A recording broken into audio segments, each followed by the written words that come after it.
माननीय अध्यक्षा जी, मैं आदरणीय वित्त मंत्री जी द्वारा जो इस सदन में उत्तराखंड से संबंधित बजट संबंधित विधेयक प्रस्तुत किया गया, श्रीमान में उसके पक्ष में कहने के लिए खड़ा हुआ हूँ। अध्यक्षा जी, मैं ये कहना चाहता हूँ कि हम उस राज्य के बारे में आज यहाँ पर चर्चा कर रहे हैं जो राज्य विश्व गुरु भारत का भाल कहा जाता है, माता कहा जाता है। श्रीमान वो राज्य जो अभी तरुण जी कह रहे थे कि चिपको आंदोलन का प्रणेता, वो राज्य गौरा देवी जो पूरी दुनिया में जिसने एक संदेश दिया पर्यावरण और वन के लिए, श्रीमान ये वही राज्य है कि जिसने महानायक पेशावर का कांड का महानायक वीर चंद्र सिंह गढ़वाली की जन्मस्थली है। ये वही राज्य है जहां कवि सुमित्रानंदन पंत का जन्म हुआ, तो ये वही राज्य है जहां कालिदास, महाकवि कालिदास का जन्म होता है कविल्ठा में। अध्यक्षा जी, ये वही राज्य है जो चक्रवर्ती सम्राट भरत, जिसके नाम से इस देश का नाम भारतवर्ष पड़ा, उसकी जन्मस्थली भी यही राज्य है। जबकि स्वर्ग से उतरकर गंगा जिस राज्य में प्रभावित होती है पूरे विश्व के कल्याण के लिए, ये श्रीमान वही राज्य है उत्तराखंड। ये वही राज्य है जो आयुर्वेदा आयुर्वेद जो पूरी दुनिया की तन को ठीक करने के लिए, व्याधियों को खत्म करने के लिए जिस आयुर्वेद का जन्म होता है, ऋषि चरक की जन्मस्थली है अध्यक्षा जी ये। और ये वही राज्य है जो हिमालय, जो पूरी एशिया का वाटर टावर है, और ये वही राज्य है जो संस्कृत का जन्मदाता है, जिससे पूरी दुनिया की भाषाओं की उत्पत्ति होती है। वेद पुराण और उपनिषदों का जन्मदाता है जिसने सारी दुनिया को दिशा दी। ये वही राज्य है जो तन और मन को ठीक पूरी दुनिया का करता है, जहां सजीवनी बूटियां भी हैं, तो वन को ठीक करने के लिए 4 धाम बद्री, केदार, गंगोत्री, यमुनोत्री और हेमकुंड साहिब जैसे ऐसे धार्मिक स्थल भी इस राज्य में है। मुझे अब बहुत दुख हो रहा था ये सुनकर के कि मैं ये समझता हूं कि अध्यक्षा जी, मूल विषय 18 मार्च है। 18 मार्च को जिस दिन उत्तराखंड की विधानसभा में विनियोग विधेयक पारित किया जा रहा था, उस दिन जो परिस्थिति वहां पर घटित हुई है वो दुनिया में किसी से छिपी नहीं है। मूल विषय यह है अध्यक्षा जी कि क्या वो विनियोग विधेयक पास हुआ या नहीं हुआ। सच तो यह था कि वो धन विधेयक पास नहीं हुआ। सदन के पटल पर 27 भारतीय जनता पार्टी के सदस्यों ने और 9 जो कांग्रेस से बागी विधायक थे, वही सदन में खड़े होकर, उसकी भी सीडी है अध्यक्षा जी, प्रमाण है उसके कि सदन में ही खड़े होकर के कहा गया कि ये विधेयक, इसके खिलाफ हमने मत दिया। जबकि उससे पहले राज्यपाल को सुबह 27 भारतीय जनता पार्टी के विधायकों ने लिखित दिया था कि हमको विधानसभा में मत विभाजन की हम मांग कर रहे हैं, आप अध्यक्ष पर हमको भरोसा नहीं है, आप मत विभाजन कराइए। ये शंका पहले से थी कि उत्तराखंड की विधानसभा के अध्यक्ष उस सरकार को बचाने के लिए कुछ भी कर सकते हैं। मैंने खड़गे जी को भी सुना, मैं चुप रहा, मैंने एक शब्द भी नहीं कहा। मैंने उनको भी, तरुण जी को भी सुना, मैंने प्रोफेसर साहब को भी सुना, गौरव जी को सुना। अध्यक्षा जी, मैं ये सोचता हूं यदि वहां के बारे में यदि जानकारी नहीं तो केवल अखबारों की कटिंग्स को लेकर के और इतनी बड़ी चर्चा हो, एक सदन में संविधान की हत्या की जा रही हो, जो जिसके प्रमाण है, और वहां पर 35-36 लोग उस विधेयक के खिलाफ मत दिया, और उस समय केवल उसके पक्ष में 32 लोग हैं। ये किसी से छिपा नहीं है। और मैं ये भी कहना चाहता हूं श्रीमान कि यदि भारत के संविधान में यह व्यवस्था है कि यदि एक भी सदस्य मत विभाजन की मांग करता है, एक भी सदस्य, तो उस पर मत विभाजन किया जाएगा। तो कौन सा कारण था कि मत विभाजन की मांग करने के बाद भी मत विभाजन नहीं कराया गया। और मैं इसको तथ्यों के साथ, तो मेरे पास ये प्रमाण है कि विधानसभा की कार्रवाई में लिखित है, यह भी लिखित है कि मत विभाजन की मांग की गई। यह लिखित है, ये वहां कार्रवाई में आया हुआ है। यदि कार्रवाई में यह आया कि मत विभाजन की मांग की गई तो सवाल खड़ा होता है कि अध्यक्ष ने मत विभाजन क्यों नहीं किया। दूसरा सवाल यह उठता है कि जब सुबह ही राज्यपाल जी को लिख करके दे दिया था कि विधानसभा अध्यक्ष पर भरोसा नहीं है, आज धन विधेयक पर, विनियोग विधेयक पर भारतीय जनता पार्टी मत विभाजन चाहती है। राज्यपाल जी को सुबह लिखित दिया, उसका भी उत्तर हमारे पास है जो रिसीव कॉपी की।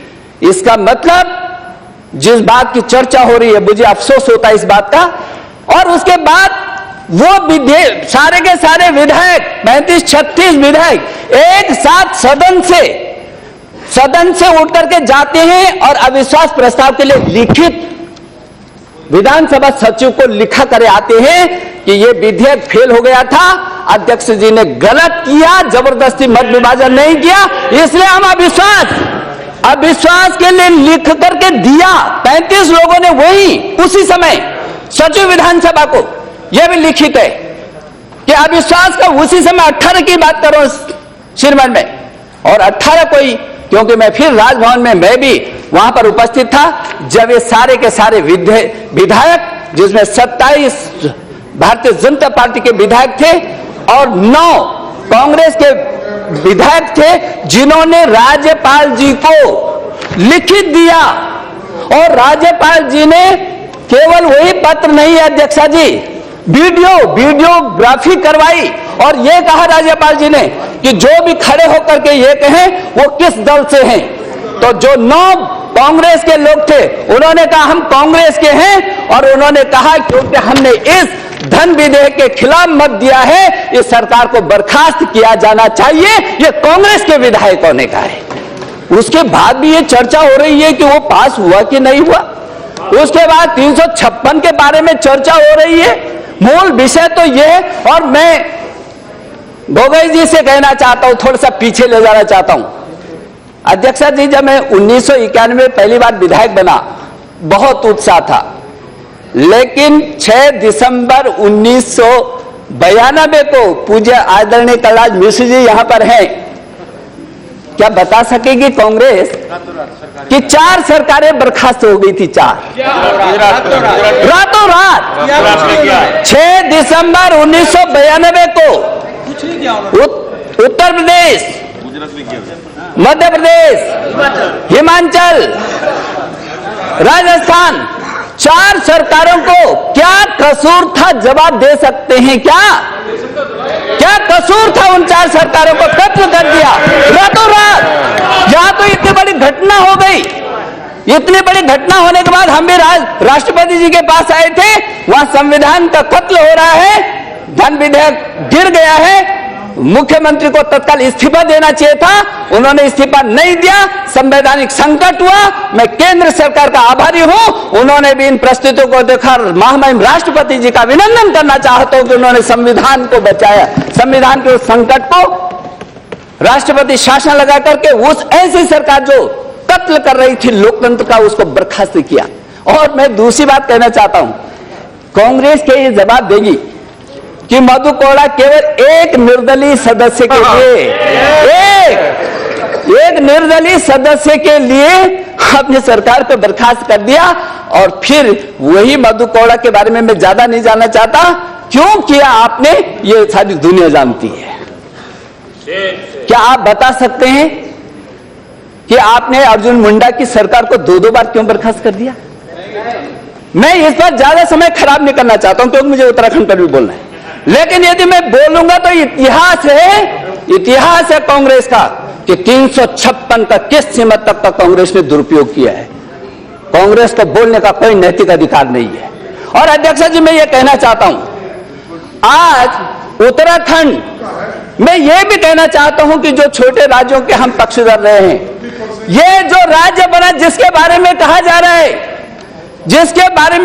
रहा है, गोगोई साहब कह रहे थे वहां के लोगों ने उनको, कांग्रेस को चाहा, कांग्रेस के लोगों को कभी नहीं चाहा। 50 साल से उत्तराखंड की जनता चीखो चिल्लाती रही, हमको अलग राज्य दीजिए। हम राज्य केवल कुछ लोग एमएलए बन जाएं, मंत्री बन जाएं, सिर्फ इसलिए नहीं चाहते थे, राजनीतिक आकांक्षा के लिए हम राज्य नहीं चाहते थे। हमको मालूम है कि उत्तराखंड भारत का पहले माथा है और वो देश की पूंजी है, पूरे दुनिया की धरोहर है। हम उस माथे को सशक्त और सबल करने के लिए राज्य चाहते थे, लेकिन कौन भूल जाएगा खट्टी मां कांड को, कौन भूल जाएगा रामपुर तिराहे कांड को, कौन भूल जाएगा मसूरी कांड को। रामपुर तिराहे पर मेरी मां बहनों का किस सीमा तक अपमान हुआ, मेरे बेगुनाह नौयुवकों का कत्लेआम हुआ, खून की नदियां बहा गई। कांग्रेस ने क्या किया, और इसलिए मैं ज्यादा नहीं जाना चाहता हूं। और खट्टी मां, ऐसे कांड जिनको याद करके भी अध्यक्षा जी सिरहन पैदा हो जाती हो, ऐसे कांड हुए हैं। 50 साल तक आपने हमको हमारा अधिकार नहीं दिया।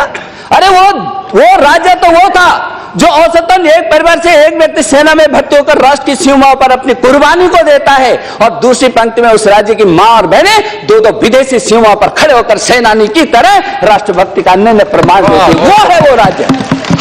हम पर्यावरण की पहली पाठशाला हैं। देश को वायु भी देते, प्राणवायु भी देते हैं, पानी भी देते हैं, जवानी भी देते हैं। हम अपने लिए कुछ नहीं करते हैं। आज भी 70% वन क्षेत्र है वहां। राजा जी नेशनल पार्क हो, चाहे अर्बन जितने भी नेशनल पार्क हैं, अरबों खरबों रुपए की संपत्ति पर अध्यक्षा जी हम हाथ भी नहीं लगाते। देश के लिए, पर्यावरण की रक्षा के लिए, ऑक्सीजन देने के लिए हम कुर्बानी देते। कभी तो हमने कुछ नहीं कहा। लेकिन उस राज्य के बारे में बोला जाए जिस राज्य को 50 साल, देश की आजादी के 50 साल तक कांग्रेस ने नोच नोच कर किया, और क्या ये इस बात को भूल जाएंगे? अटल बिहारी वाजपेयी, भारत रत्न अटल बिहारी वाजपेयी को मैं याद करना चाहता हूं, उनके चरणों में प्रणाम करना चाहता हूं। यदि विषम और विपरीत परिस्थितियों में उत्तराखंड का कोई हिमालय का सपूत निकला तो अटल बिहारी वाजपेयी निकले, जिन्होंने हमको हमारा सम्मान दिया, जिन्होंने हमको हमारा राज्य दिया। लेकिन कांग्रेस ने क्या किया, एक छोटा सा और उदाहरण देना चाहता हूं। अटल बिहारी वाजपेयी जी ने न केवल राज्य दिया बल्कि विशेष राज्य का दर्जा दिया, और औद्योगिक पैकेज उस समय दिया जब कांग्रेस की सरकार थी। 2002 में दिया औद्योगिक पैकेज, 2002 में, और 2013 तक 10 साल के लिए दिया। लेकिन 2007 में कांग्रेस ने हमारा वो पैकेज छीन लिया। 56,000 करोड़ का निवेश होना था, 5 लाख नौजवानों को नौकरी मिलनी थी, 5 लाख परिवारों पर तुषारपात किया गया। ये कौन भूल जाएगा इस बात को? हम गिड़गिड़ाते। अध्यक्ष जी में मुख्यमंत्री था, और मैं और शांता कुमार जी दोनों सिरमन गिड़गिड़ाते रहे। कभी वित्त मंत्री जी के पास जाते रहे, कभी प्रधानमंत्री जी के पास जाते रहे। हमने कहा हमको कुछ नया मत दीजिए, हमारे साथ अत्याचार और अन्याय मत करिए। बल्कि प्रधानमंत्री जी से तो तब हमने ये तक कहा था, मनमोहन सिंह जी से, कि साहब ये देश पर पहला ऐसा कलंक लग जाएगा दिए हुए किसी पिछड़े स्टेट से, वो भी देशभक्त और वीरों के स्टेट से जो राष्ट्र के लिए अर्पित है, वहां से आप उसकी सुविधाओं को छीन रहे हैं। देश के इतिहास में पहली बार हुआ था ऐसा। क्या हक है कांग्रेस को कुछ कहने का? और अभी चर्चा कर रहे हैं, अभी ये चर्चा करें। देखिए, मैं अध्यक्षा जी मैं ये कह रहा हूं कि वहां पर एक के बाद एक स्ट्रिंग आया। मुख्यमंत्री के सचिव, जो इसी सदन में मैंने खड़े होकर के कहा था, मुख्यमंत्री के सचिव का पहला स्ट्रिंग ऑपरेशन आया, जिसमें वो 20 करोड़ रुपए की लेन देन कर रहे हैं, कह रहे मुख्यमंत्री से बात होगी। और हमने कहा कि यदि ये कहते हैं कि गलत है तो सीबीआई की इंक्वायरी होनी चाहिए। सच को सुनने का वादा होना चाहिए ना।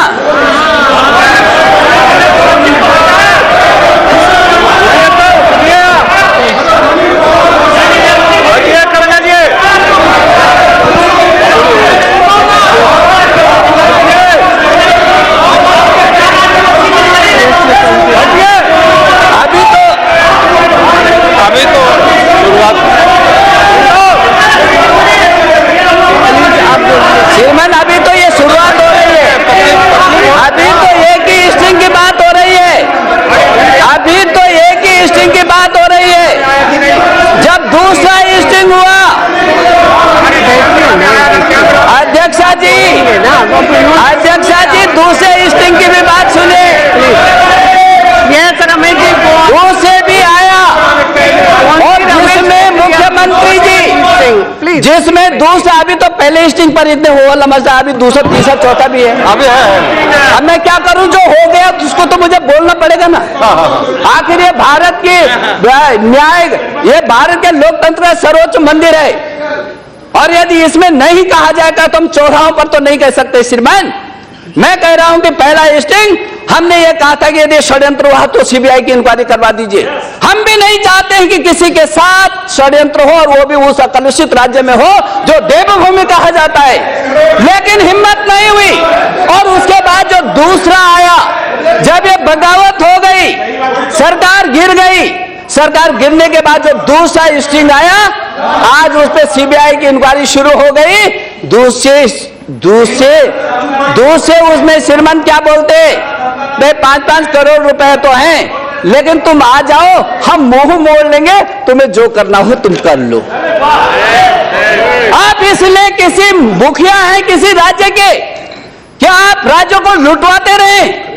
आप केवल अपनी कुर्सी के लिए मुंह मोड़ दें और आप कहें कि आप जो चाहे करें, राज्य को जितना चाहे लूटे, और इससे ज्यादा दुखद कुछ नहीं हो सकता है। श्रीमान, आज सीबीआई ने उसने शुरू कर दिया, और मैं ये कहना चाहता हूं कि अध्यक्षा जी कल ही एक और आया, और कल जिसमें कांग्रेस के विधायक ने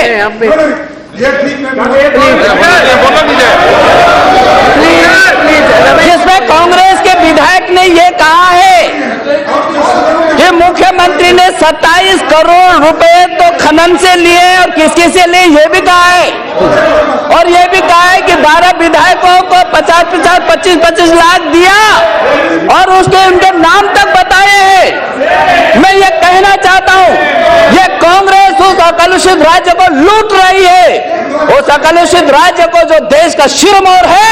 अध्यक्षा जी, उसको लूटने मत दीजिए, मैं आपसे अनुरोध करना चाहता हूं। वो अच्छा राज्य है, देश के लिए धरोहर है, वो दुनिया के लिए धरोहर है, वहां के लोग भी दुनिया के लिए धरोहर है। बिछेंद्री पाल दुनिया की पहली महिला है जिसने एवरेस्ट को फतह किया है। आज हमारा चाहे धोनी हो, चाहे जसपाल राणा हो, जिन्होंने देश का ही नहीं पूरी दुनिया में भारत का गौरव को बढ़ाया है। हमारा वो उत्तराखंड राज्य में, क्योंकि समय नहीं है मैं बताता कि कैसे रत्नों को पैदा किया है, लेकिन अध्यक्षा जी मैं ये कहना चाहता हूं, अभी ये कहा जा रहा था, ये कहा जा रहा था, मुझे डॉक्टर साहब जिस बात को कह रहे हैं, डॉक्टर सौगत राय जी ने कहा, मैं कह रहा हूं जो घटना घट चुकी है सदन के पटल पर, जिसके सारे साक्ष्य प्रमाण है कि वो विधेयक पास नहीं हुआ। घटना जब ये हो रही है कि विधेयक पास नहीं हुआ, और जब विधानसभा के अध्यक्ष की बात हो रही है, ये 356 इसीलिए बना होगा श्रीमान, भारत के संविधान निर्माताओं को इतनी तो समझ थी कि कभी भविष्य में उत्तराखंड जैसी विधानसभा के अध्यक्ष भी हो सकते हैं जो एक तरफा निर्णय दे दे आंख बंद करके, और इसलिए इस 356 का दुरुपयोग नहीं हुआ। मैं राष्ट्रपति जी का अभिनंदन करना चाहता हूं, यह 56 का सही उपयोग हुआ तो उत्तराखंड की धरती पर हुआ, उस सरकार को बर्खास्त करके और राष्ट्रपति का शासन लगा है। मैं जो लेखानुदान आया है मैं उसका अभिनंदन करना चाहता हूं। ये कहना चाहता हूं श्रीमान कि जो कल्याणकारी योजनाएं थी वो चालू रहनी चाहिए। हमने 108 जैसी योजना चलाई, सारी ऐसे में रिकॉर्ड तोड़ा, जिसकी जेब में एक लाल पैसा भी नहीं होगा, यदि उसका बेटा प्राणों के संकट से, उसकी बेटी या पत्नी या भाई प्राणों के संकट से जूझ रहा होगा, उसके पास एक पैसा भी नहीं होगा, तो वो 108 घुमा करके, और पंडित दीनदयाल उपाध्याय आपातकालीन सेवा मिनटों के हिसाब से उसके घर पर पहुंच करके जीवन की रक्षा करती है। ऐसी 108 जैसी सुविधा हमने उस राज्य को दी, जिसमें 3.5 लाख से भी अधिक मां और बहनों की प्रसूति के समय उसने जान बचाई। लगभग 2 लाख लोगों का सड़क एक्सीडेंट में जान बचाई, और जो दुनिया का अभिनव प्रयोग हुआ कि चलती हुई एम्बुलेंस में लगभग 5000 बच्चों ने जन्म लिया, ऐसा शायद दुनिया में पहली बार हुआ होगा। ऐसी 108 जैसी योजना दम तोड़ रही है। वहां हमने अटल खाद्यान्न योजना चलाई, उस राज्य में कोई भूखा पेट न सोए, उस राज्य में कोई भूखा पेट न सोए, इसलिए 2 रुपए किलो गेहूं, 3 रुपए किलो चावल, 100 रुपए में कोई भी गरीब पूरे महीने भर का राशन अपने घर पर रखेगा, ऐसी व्यवस्था हमने की।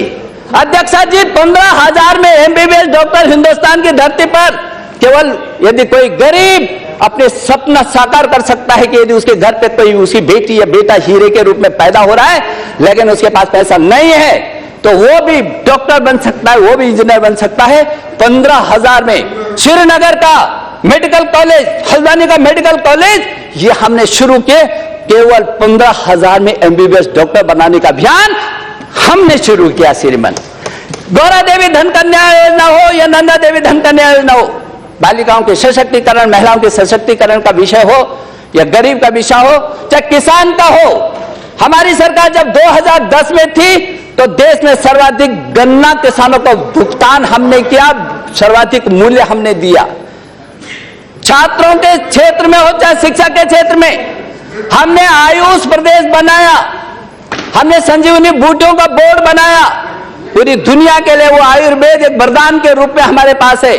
हमने स्पर्श गंगा अभियान चलाया, वो गंगा और उससे संबंधित जितनी भी जलधारा है उनके संरक्षण और संवर्धन का अभियान है। मैं प्रधानमंत्री जी का आभारी हूं कि उन्होंने नमामि गंगे करके एक बहुत बड़ा अभियान 22,000 करोड़ का उसको आगे बढ़ाया।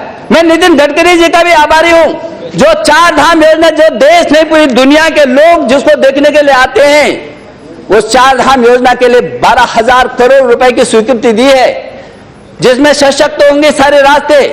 मैं केंद्र सरकार का आभारी हूं कि उन्होंने केदारनाथ जैसी ऐसी आपदा में पूरा मदद किया, आज भी सहयोग के लिए तैयार हैं।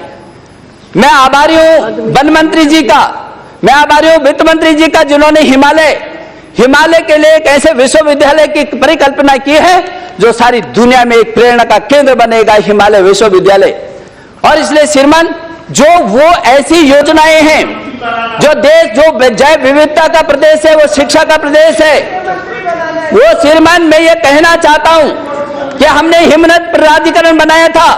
आज पूरी दुनिया जिसे चिंतित है, हिमालय के ग्लेशियर पीछे जा रहे, पिघल रहे हैं, पूरी दुनिया संकट में आएगी। श्रीमान, हमारी सरकार में 2010 में हमने तब हिमनद प्राधिकरण बनाया था, उसको बनाने की जरूरत है। हिमालय की रक्षा की जरूरत है, वहां की जैव विविधता के संरक्षण की जरूरत है, वहां पर जो वन और पर्यावरण को बचाने की जरूरत है। वहां पर श्रीमान जैव विविधता ही नहीं है, वन्य जंतु संरक्षण अधिनियम 1980 का यदि पालन किया तो हमने किया। सर्वाधिक यदि शेर और बाघ यदि पाए जाते हैं तो उत्तराखंड की धरती पर उनका संरक्षण हुआ, लेकिन वहां के लोगों का पलायन कैसे रुक सके, इसलिए बहुत जरूरी है कि किस तरीके से। प्लीज आप अपनी बात कहिए। Answer anybody. मुझे तो राष्ट्रीय उपाध्यक्ष बना दिया था और ये चिंता आपसे पूछ करके नहीं किया होगा। श्रीमान, मैं भारतीय जनता पार्टी का सिपाही हूं, मेरी पार्टी मुझे जहां खड़ा कर देगी सेनानी की तरह उसका प्रमाण देने का काम मेरा है। इनको मैं कहना चाहता हूं, जिस दिन मैं मुख्यमंत्री बना था उस दिन मुझे यह भी पता नहीं था मैं मुख्यमंत्री बन रहा हूं। जिस दिन मुझे उत्तर प्रदेश में 2 बार कैबिनेट मंत्री मिले, उसको जो मैं नंगे पांव में माली का बेटा हूं अध्यक्षा जी, और उस माली के बेटे को यदि उत्तर प्रदेश जैसे राज्य में मेरी पार्टी ने एक बार नहीं 2 बार कैबिनेट मंत्री बनाया हो, यंग एज में भारतीय जनता पार्टी का मुख्यमंत्री भी बनाया दो, राष्ट्रीय उपाध्यक्ष भी बनाओ, आपसे पूछ के नहीं बनाए साहब। और इसलिए अध्यक्षा जी मैं कहना चाहता हूं, ये भी कांग्रेस के षड्यंत्र थे, मेरे खिलाफ एक दिन 4 आयोग बिठाए गए, इतना कुप्रचार किया गया, मैंने चुनौती पर चुनौती दी, आज तक कोई खड़ा होकर के सामने बोलने की हिम्मत नहीं करता है। और इसलिए कांग्रेस के कुप्रचारों का शिकार मैं भी हूं, मैं जानता हूं कितने कुप्रचार करते हैं, मैं प्रमाणों के साथ कह सकता हूं। और इसलिए अध्यक्षा जी विशेष करके पीछे न जाकर के मैं ये कहना चाहता हूं, हमारा राज्य उत्तराखंड, हमने विजन 2020 दिया था,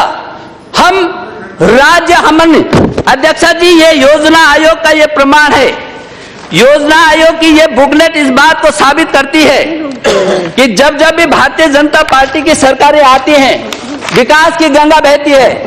अध्यक्षा जी, ये प्लानिंग कमीशन का वो है जब राज्य बनने से लेकर आज तक, चाहे जीडीपी में हो, चाहे एनएसडीपी में हो, चाहे कृषि में हो, चाहे औद्योगिक क्षेत्र में हो, चाहे वो सर्विस सेक्टर में हो, राज्य बनने से लेकर आज तक भारतीय जनता पार्टी के ही शासनकाल में शिखर पर रहा है उत्तराखंड राज्य।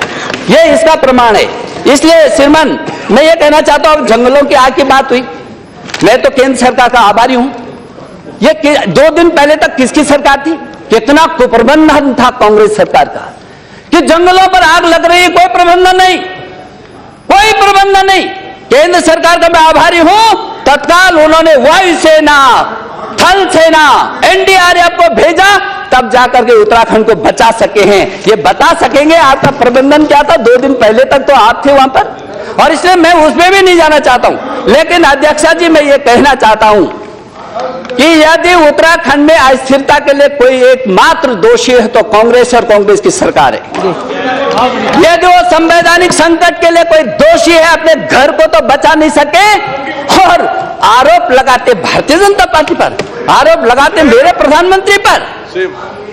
जिसके घर शीशे के होते हैं उसको दूसरों के घरों पर पत्थर नहीं फेंकने चाहिए।